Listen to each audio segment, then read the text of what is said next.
You walk into your house, and the silence is the first thing that greets you. You set your keys on the counter, and look at the wedding invitation pinned to your refrigerator door. It has been there for 3 weeks. You have already checked the box that says you will attend, but you haven't mailed it yet.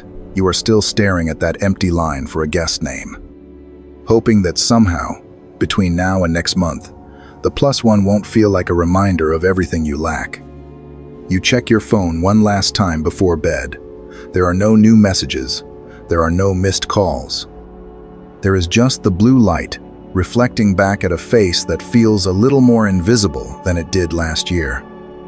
Maybe you have spent the last hour wondering what is wrong with you. Maybe you have scanned your reflection in the mirror, looking for the flaw that keeps people at a distance. Maybe you have sat in the back of a church service and watched couples hold hands while you held your Bible just a little tighter so your own hands wouldn't look so empty. Maybe you have stopped telling people you are waiting on the Lord because you are starting to worry that the Lord moved on. Maybe you have reached a point where you are tired of being the strong friend, the reliable sibling, and the godly single, who everyone expects to be fine with being alone. Let me say this straight. The world looks at your empty seat and calls it a drought. They look at your age and call it a delay. They look at your Friday nights and call it a failure. But the God who created you is not bound by a calendar, and He is not intimidated by your singleness. What the world calls loneliness, God often calls preparation. What they call being forgotten, He calls being protected. They said you were passed over. The truth is, you were set apart. This isn't a video about how to find a spouse. This isn't a list of 5 steps to get noticed. This is a message for the person who feels like their life is on pause while everyone else is moving forward. We are going to look at why God might be keeping you in this season.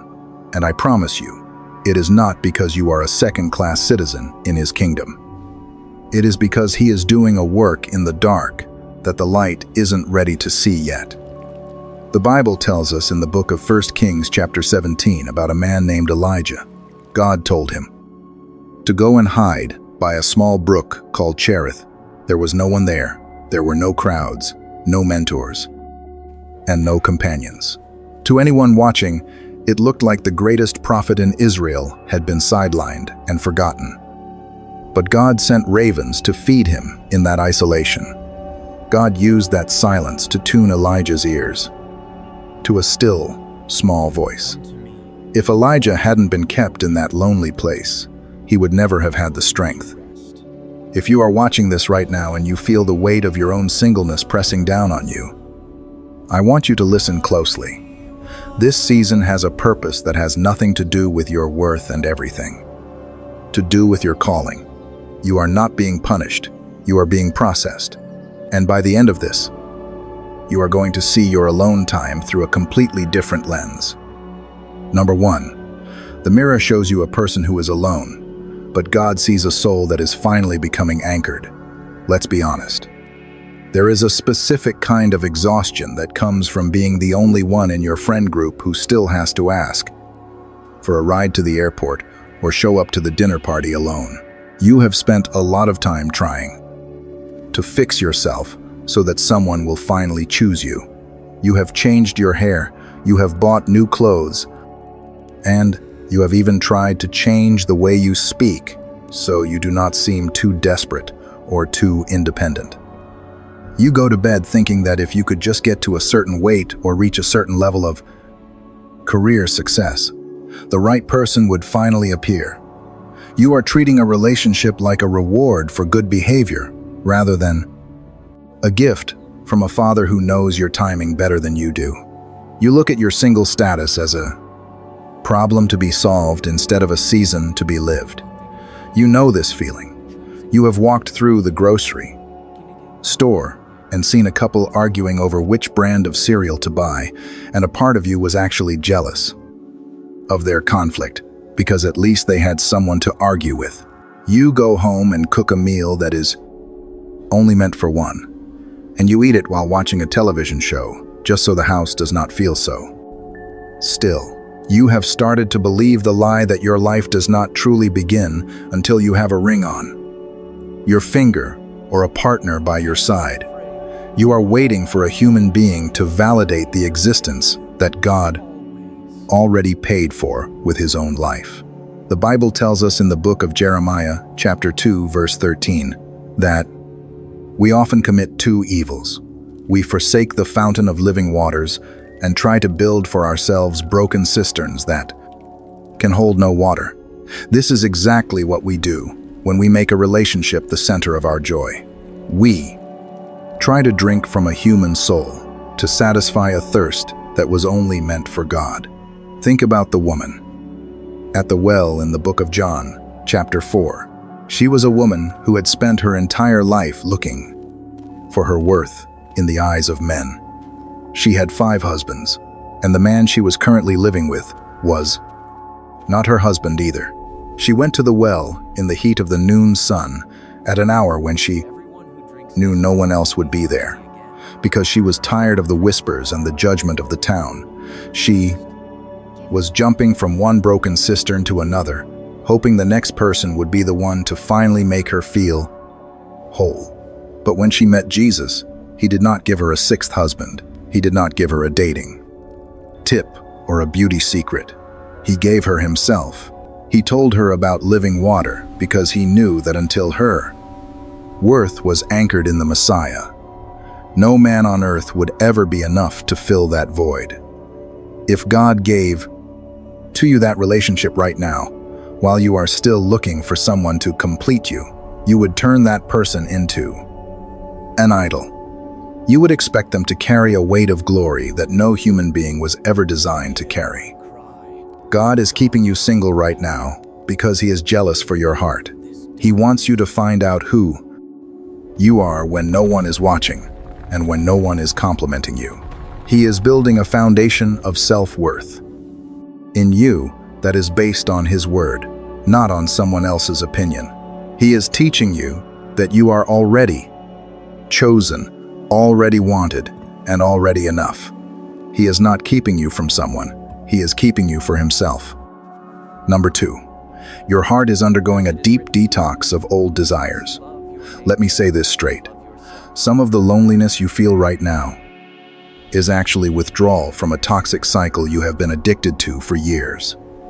We often ask God for a new season, while we are still carrying the appetite of our old one.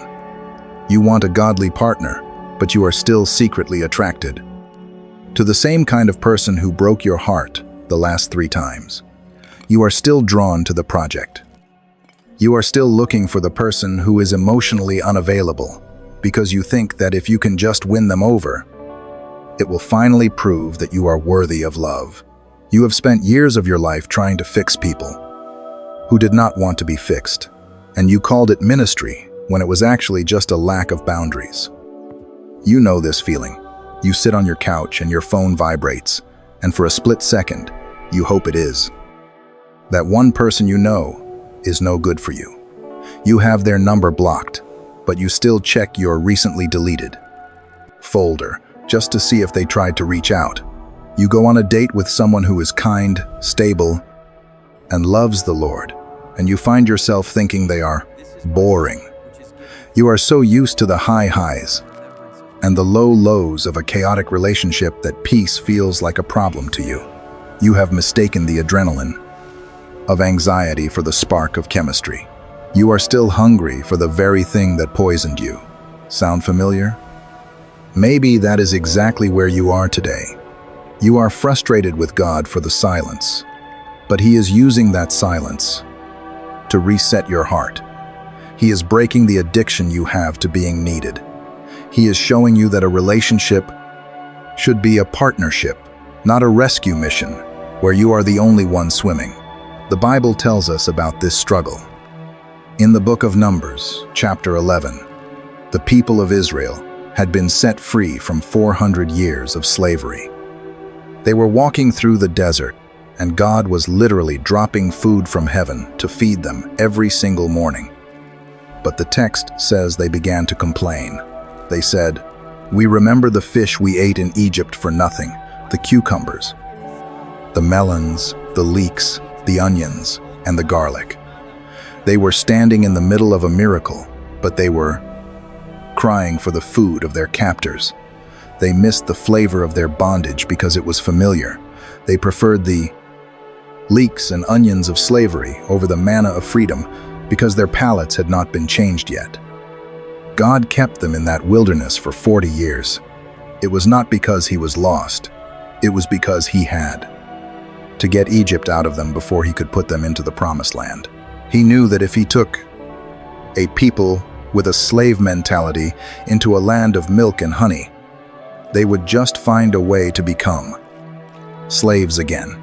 He had to wait until their appetite for Egypt had completely died out. Maybe God is keeping you single because your picker is still broken. If he sent the right person today, the person who would actually cherish you and lead you and love you like Christ loves the church, you would probably push them away. You would find the reason to disqualify them because you are still conditioned to look for the leeks and onions of your past. God is doing a deep work of spiritual surgery on your desires. He is teaching you to crave peace more than you crave excitement. He refined your taste buds until you can finally recognize the manna he has prepared for you. He is not trying to starve you. He is trying to save you from eating another meal that will only leave you empty. Number 3, the silence in your life is the sound of God working on someone else. Let's start with the truth. No one wants to say out loud. We are often so focused on our own readiness that we completely forget that a marriage is a collision of two separate lives. You look at your own life and you see a finished product. You have the stable job, you have the consistent prayer life, and you have finally reached a place where you feel emotionally mature enough to share your space with another person. You feel like you have done the work, passed the tests, and checked every box on the list of godly spouse requirements.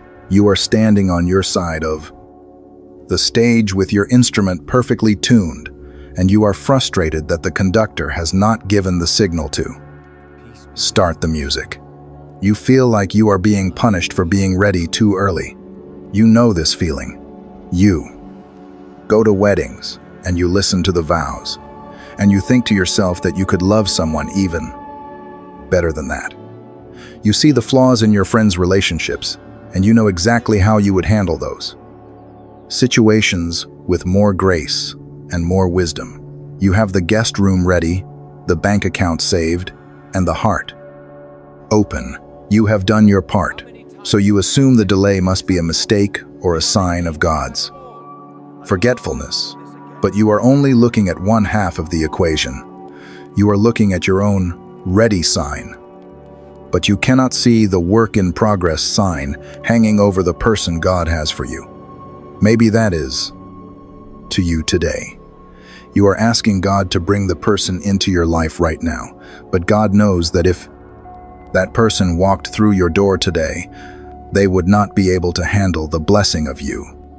Maybe the person he has for you is currently sitting in a different city, dealing with a debt they need to pay off so they don't bring a financial burden into your home. Maybe they are currently in a season of deep healing from a family wound that would have caused them to projected their pain onto you. If God brought them to you yesterday, they would have broken your heart. If he brings them today, they might still be too weak to stand beside you. God is a perfect architect who refuses to put the roof on a house until both supporting walls are strong enough to hold the weight of the structure. The Bible speaks to this kind of divine delay in the life of King David. In the book of 1 Samuel chapter 16, the prophet Samuel went to the house of Jesse and anointed young David as the next king of Israel. David was just a boy, but the oil was poured, the calling was sealed, and the promise was made. But David did not walk out of that house and onto a throne. He did not get a crown that afternoon. He went back to the fields to watch the sheep. He spent years running for his life in the wilderness. He hid in the cave of Adullam. He lived in the middle of a not yet for over a decade. Why? Because while David was being prepared to be a king, the nation of Israel was also being prepared to receive him. Saul was still on the throne, and the heart of the people had not yet turned. If David had become king at 17, he would have been a boy playing at a man's job. He needed the caves, the isolation, and the delay to turn him into the man after God's heart. The Bible says in Psalm chapter 27, verse 14, "Wait for the Lord. Be strong and take heart and wait for the Lord." This is not a passive waiting. It is a protective waiting. God is currently hiding you because He is protecting the value of what He has built in you. He is not going to give His daughter or His son to someone who hasn't been through the present fire yet. He is making sure that when the two of you finally meet, you are both equipped to carry the mission He has for your union. You are being kept in this season so that you don't have to spend the first 10 years of your marriage fixing things that should have been settled in the single years. So the question is not why you are still waiting. The question is, are you willing to trust that the same God who is refining you is currently doing the exact same work in the person you haven't met yet? Number 4, God is refining your discernment so you can tell the difference between a good opportunity and a God assignment. Here is what nobody tells you. Most people do not miss out on God's best because they chose something obviously evil. They miss out on God's best because they got tired of waiting and settled for something that was just good enough. When you have been in a season of singleness for a long time, your standards can start to feel like a burden instead of a boundary. You start to look at your life through the lens of scarcity rather than the lens of sovereignty. You begin to believe that God has a limited supply of blessings, and if you do not grab the next one that walks by, you might end up with nothing at all. You start to negotiate with your convictions. You tell yourself that maybe they do not need to love Jesus as much as you do, as long as they are a good person. You are willing to trade your future peace for a temporary cure for your Friday night loneliness. You know this feeling. You meet someone through a mutual friend or on an app, and on paper, they are perfect. They have the right job, they have a nice smile, and they are polite to your mother. Everyone in your life is asking why you are still single, when someone this good is interested in you. But when you are with them, there is a nagging sense of offnesses in your spirit. It is not something you can point to on a checklist. It is just a lack of peace. You spend your dates trying to convince yourself that you are just being too picky or too guarded. You look at your age 35, 40, 60, and you decide that maybe you are being unrealistic. You start trying to force a puzzle piece into a spot where it doesn't belong, bruising your own heart in the process. You are ready to sign a lifelong covenant with a person you have to talk yourself into liking. Sound familiar? Maybe that is exactly where you are today. You are frustrated because God seems to be closing doors that you are trying to kick open. You think He is being restrictive, but He is actually being protective. He is training your spiritual ears to hear the difference between a distraction and a destination. The Bible warns us about this in the book of Proverbs, chapter 14, verse 12, where it says, "There is a way that seems right to a man, but its end is the way to death." This is not just talking about physical death. It is talking about the death of your purpose, the death of your peace, and the death of the calling God has on your life. When you choose a good opportunity over a God assignment, you end up carrying a weight you were never meant to bear. Think about Joseph in the book of Genesis, chapter 39. Joseph was a young man who had been betrayed by his family and sold into slavery. He was completely alone in a foreign land. He was working in the house of a powerful man named Potiphar, and the Bible says Joseph was well-built and handsome.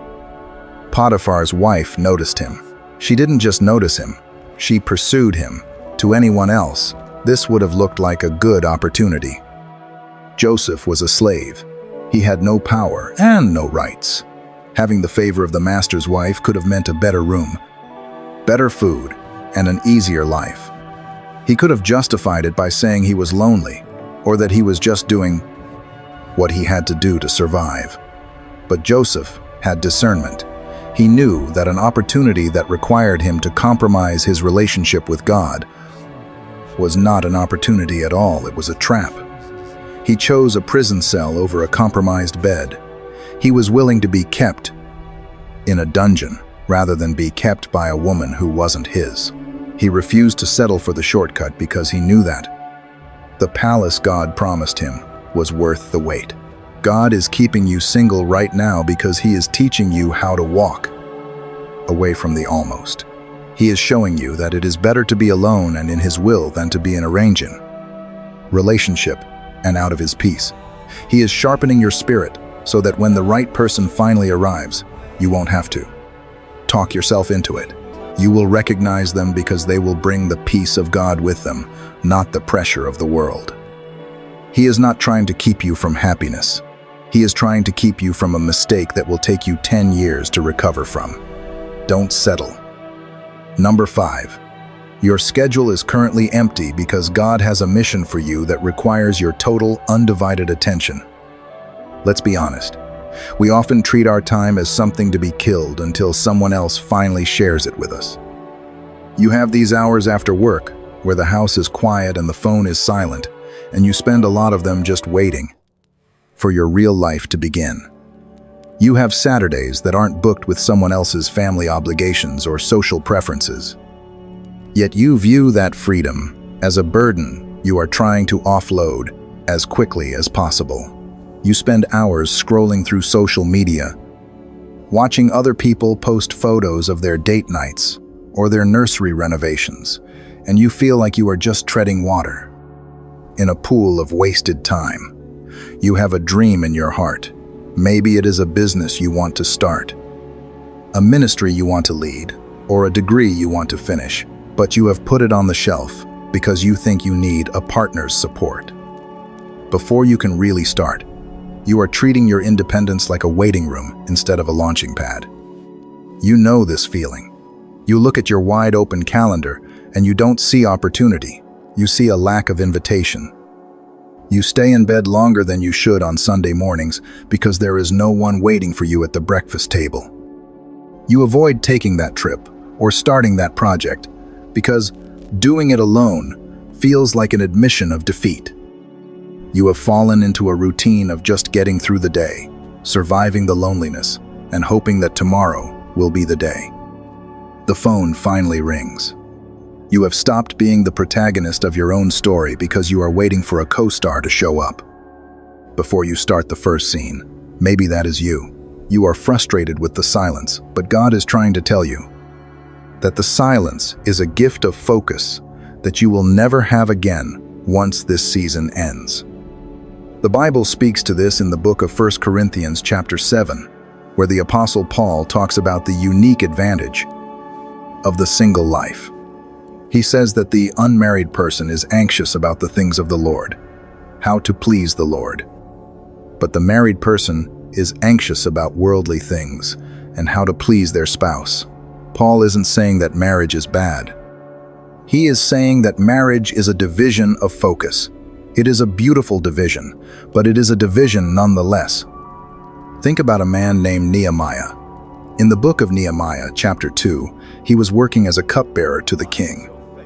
When he received word that the walls of Jerusalem were in ruins and his people were in trouble, Nehemiah didn't have to ask a spouse for permission to go. He didn't have to worry about how a move across the desert would affect his children's education or his wife's comfort. He was in a season where he could give his total focus to the mission God put in his gut when the enemies of God tried to distract him and pull him down. From the wall, Nehemiah gave a famous response in chapter 6, verse 3. "I am doing a great work, and I cannot come down." Because he was in a season of undivided devotion, He was able to rebuild the walls of a city in only 52 days. A task that should have taken years was finished in weeks because the leader was not divided. God is keeping you single right now because there is a wall He needs you to build. There is a depth of study, a level of service, or a personal healing that requires you to be completely available to His voice without interruption. He wants to take you on a journey that a partner might unintentionally slow down.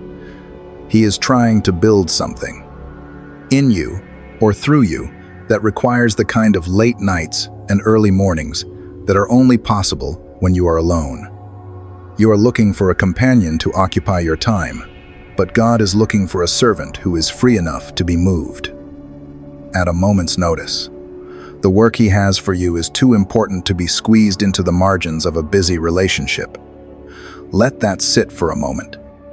Number 6. He is building your capacity to be content in the secret place, so that your future joy does not become a hostage to another person's moods. Here is what nobody tells you. If you do not learn how to be a whole person while you are single, you will only ever be half a partner once you are married. Many of us are looking for a relationship because we are trying to escape ourselves. We think that if we can just find someone to sit across the table from us, the inner noise will finally stop. We are looking for a spouse to act as a permanent distraction from our own insecurities, our own boredom, and our own lack of purpose. You are looking for someone to complete you, but God is trying to make you complete in Him, so that you can actually contribute to someone else. You are looking for a consumer to take your loneliness away, but God is looking to build a contributor who can pour into a home without constantly needing their own cup refilled. You know this feeling. You have started to notice that you are only happy when your phone is lighting up. You have realized that when you are truly alone with your thoughts for more than 20 minutes, you start to feel a sense of panic or restlessness. You have stopped doing the things you love, the painting, the hiking, because there is no one to do them with.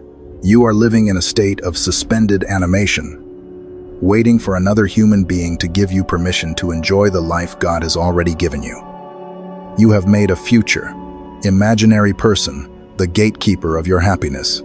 You are currently a half, waiting for another half to make a whole. But in God's kingdom, math works differently. He wants two whole people to come together to create something that reflects His fullness. You already know if this is you. You have spent so much time focusing on what is missing that you have neglected what is present. You have stopped taking care of your home because no one sees it anyway. You have stopped dressing well because there is no one to impress. You are essentially telling God that His presence in your room is not enough to warrant your best effort. You are waiting for a person to arrive before you start living a life of excellence. The Bible tells us about a woman named Ruth in the book of Ruth, chapter 2. Ruth was a widow. She had lost her husband, her security, and her status. She was in a foreign land with nothing but a greedy mother-in-law and a God she had recently decided to trust. Ruth did not sit in the house waiting for a man to find her. She did not post on the city gates that she was lonely. The Bible says she went out into the fields to glean. She put her hands to work. She was productive. She was diligent. And she was content to serve even when she was invisible. When Boaz finally saw her, he didn't see a woman who was desperate for a savior. He saw a woman who was already noble in her character. He saw a woman who was whole in her work before she was ever part of his wealth. Ruth chapter 3 verse 11 says that everyone in the town knew she was a woman of noble character long before she ever wore Boaz's ring. The Apostle Paul wrote about this in the book of Philippians chapter 4 verses 11 through 12. He said, "I have learned to be content, whatever the circumstances. I know what it is to be in need, and I know what it is to have plenty. I have learned the secret of being content in any and every situation." Paul found the secret of wholeness in a prison cell, not a palace. He found it in his singleness, not in a search for a partner. God is keeping you single right now because He is teaching you how to be your own best company. He is teaching you how to decorate your life with His presence, so that when a partner eventually walks in, they are entering a house that is already full of light. He is making sure that your joy is anchored in the I am and not in the they are. He is teaching you that a relationship is a place to share the life you already have, not a place to find the life you are missing. He is not teaching you how to survive being alone. He is teaching you how to thrive while you are hidden. You are not being rejected. You are being protected. And those two things are not the same. For a long time, you have believed the lie that your singleness was a desert you had to survive. But the truth is that God has been using this time to build a foundation that can actually hold the weight of your future. He did not forget your address. He just wanted to make sure that when He finally opened the door, you were a person who did not need another human being to feel whole. I am talking to the one who has felt the sting of being the last one left. I see you, and more importantly, God sees you. He sees the tears you have shed over those wedding invitations and the quiet prayers you have whispered in the middle of the night. When the house felt too large, He has not overlooked your faithfulness. He is currently honoring it by refusing to let you settle for a counterfeit of His promise. Your not yet is actually a too precious to rush. You were never meant to be defined by who stayed. You were meant to be refined by who left. You are not a half-finished story waiting for a co-author. You are a masterpiece in progress, being handled by the author of life Himself. The silence you have lived in is not a sign of His absence, but the proof of His intense focus on your heart. Today, not next week, but today, stop asking God for a date and start asking Him for His presence. Open your heart to the work He is doing right now in this very room. He has not moved. He is right there, and He wants you closer than you have ever been.